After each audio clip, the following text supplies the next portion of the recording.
Manifesto में बजरंग बली को थाने में बंद करने का निर्णय किया है।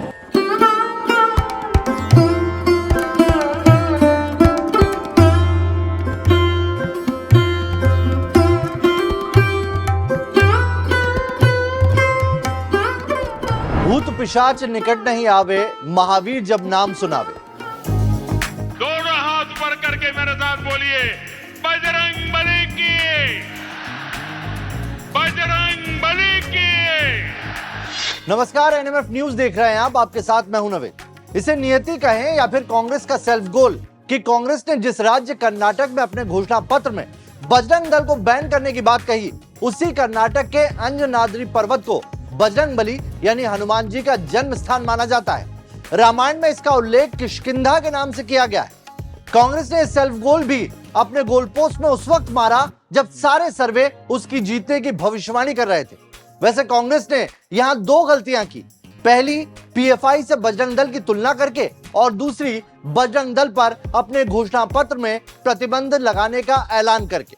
बस फिर क्या था, पीएम मोदी ने इस पर कांग्रेस को राम के बाद बजरंग बली का विरोधी बताकर चुनावी मुद्दा ही बना दिया। मेरे लिए हनुमान जी की पवित्र भूमि को नमन करना ये बहुत बड़ा सौभाग्य है, लेकिन दुर्भाग्य देखिए, जब मैं आज हनुमान जी की पवित्र भूमि को प्रणाम करने के लिए आया हूं, उसी समय कांग्रेस पार्टी ने अपने मैनिफेस्टो में बजरंग बली को थाने में बंद करने का निर्णय किया है। पहले प्रभु श्री राम को ताले में बंद किया और अब जय बजरंग बली बोलने वालों को ताले में बंद करने का संकल्प लिया है। यह देश का दुर्भाग्य है कि कांग्रेस पार्टी को प्रभु श्री राम से भी तकलीफ होती थी और अब जय बजरंग बली बोलने वालों से भी तकलीफ हो रही है।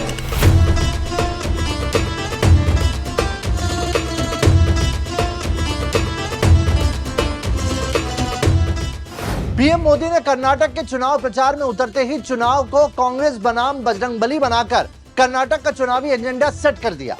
अब कांग्रेस लाख सफाई दे, लेकिन वो जो डैमेज कर चुकी है उसकी तस्वीर चुनाव के बाद ही उसे समझ आएगी। कांग्रेस बार बार लोगों को समझाने की कोशिश कर रही है कि बजरंग दल और बजरंग बली अलग अलग है, लेकिन क्या कांग्रेस ये बात कर्नाटक की उस जनता को समझा पाएगी जिसके कण कण में हनुमान बसते हैं? The thinking behind, including that in the manifesto, that banning of Bajrang Dal. What was the thinking behind that? This is already Dr. Parmeshwar has clarified. He was a chairman of drafting committee of that. So he has already yesterday replied. I don't want to reply Agreed, that. you're the president, sir, but why? No, I don't want to reply that. Once my party people have replied, that's why I don't want to give my individual. शर्म आनी चाहिए। अगर प्रधानमंत्री ने ऐसा कहा है तो पूरी तरह से मैं बोल सकता हूं, दावे के साथ कह सकता हूं कि शर्म आनी चाहिए प्रधानमंत्री। ये ध्रुव सक्सेना जिस दल के हों, उनको आप मेरे आराध्य देव हनुमान जी से कंपेयर करेंगे, बजरंग बली से कंपेयर करेंगे? ये रक्षा करते हैं हमारी। मोदी जी आपसे भी यही रक्षा करते हैं हमारी। इनसे आप तुलना कर रहे हैं बजरंग दल की, जिनके विषय में आपके अपने नेता ज्योतिरादित्य सिंधिया ने क्या कहा था, याद है 2017 में, कि ये आईएसआई से संबंधित लोग हैं, आईएसआई सर्टिफाइड पार्टी है। फोन उठाइए प्रधानमंत्री जी और पूछिए जरा ज्योतिरादित्य सिंधिया से क्या विचार है उनके बजरंग दल के विषय में। बजरंग दल की तुलना बजरंगी से करेंगे और हम बर्दाश्त कर लेंगे? ये अपमान नहीं सहेंगे हम। आज हम आपको इस वीडियो में बजरंग दल का इतिहास बताएंगे कैसे यह संगठन बना, ये भी बताएंगे कि आरएसएस और वीएचपी के होते हुए भी क्यों बजरंग दल की जरूरत आन पड़ी। बजरंग दल का कल, आज और कल सब कुछ आपको इस रिपोर्ट में देखने को मिलेगा। साथ ही आपको बजरंग दल से जुड़े विवादों की भी जानकारी देंगे और ये भी बताएंगे कि उस कर्नाटक जहां पर कांग्रेस पार्टी अपने घोषणा पत्र में जिस बजरंग दल को बैन करने की बात कह रही है वहां पर उसका कितना असर है, कैसे समय समय पर बजरंग दल का नाता विवादों से जुड़ा रहा है, ये भी आपको बताएंगे। तो चलिए शुरू से करते हैं इसकी शुरुआत।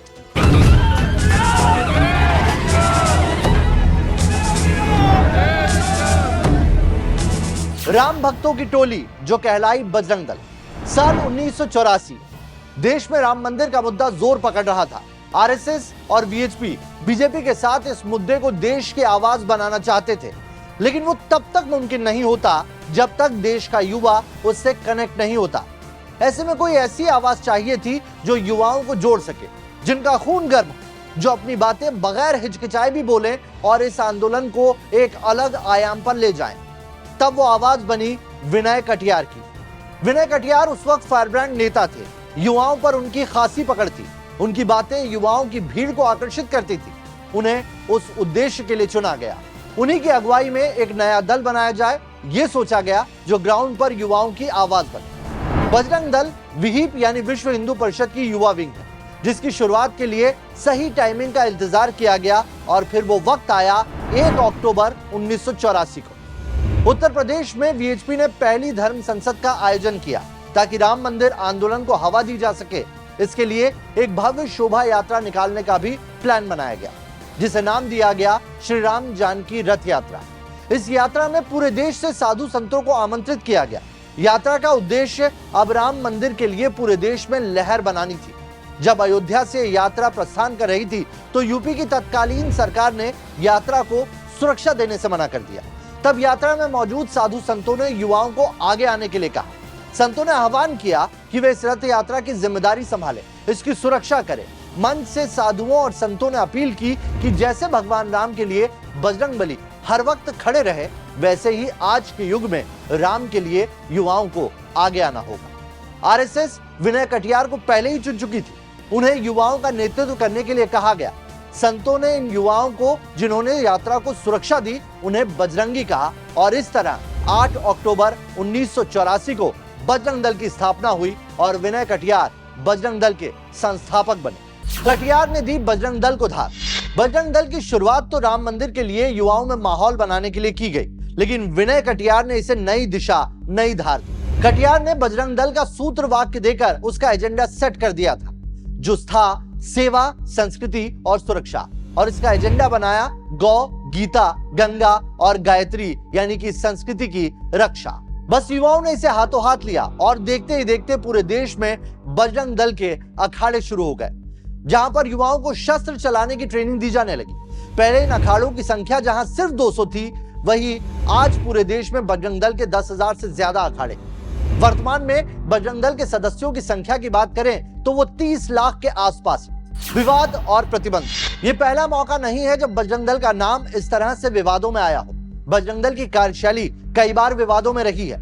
इससे पहले भी उस पर प्रतिबंध लगाने की सिर्फ बातें नहीं हुई, बल्कि उस पर प्रतिबंध भी लगाया जा चुका है। बजरंग दल पर संस्कृति बचाने के नाम पर वैलेंटाइन डे पर कपल को प्रताड़ित करने के कई बार आरोप लगते रहे हैं। यही नहीं, हाल के दिनों में गुड़गांव में मस्जिद के बाहर नमाज पढ़ने वालों से मारपीट करने में भी बजरंग दल का नाम सामने आया था।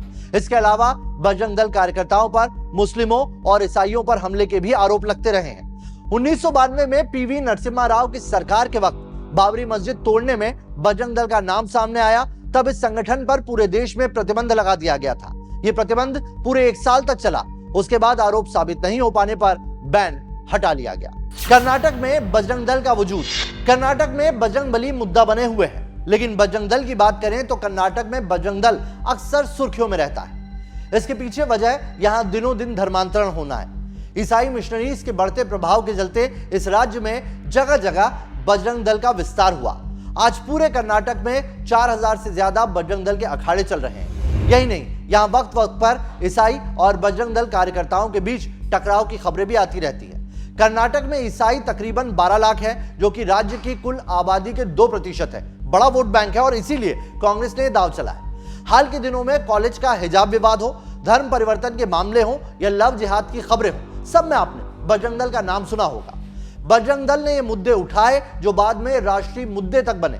यानी बजरंग दल कर्नाटक में एक सक्रिय संगठन है जो वक्त वक्त पर वहां के मुद्दे उठाता रहता है। कांग्रेस ने उसी पर निशाना साधा जिसे पीएम मोदी ने कांग्रेस बनाम बजरंग बली बना दिया, जिससे चुनावी हवा का रुख एक बार फिर से मुड़ता दिखाई दे रहा। आपको ये स्टोरी कैसी लगी हमें कमेंट करके जरूर बताइएगा।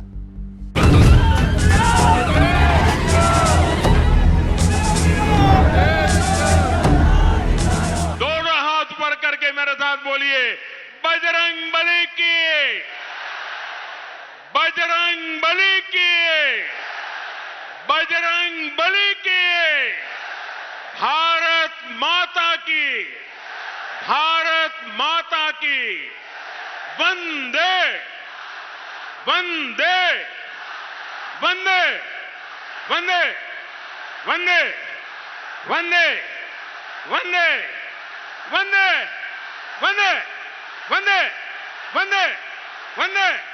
बहुत बहुत धन्यवाद।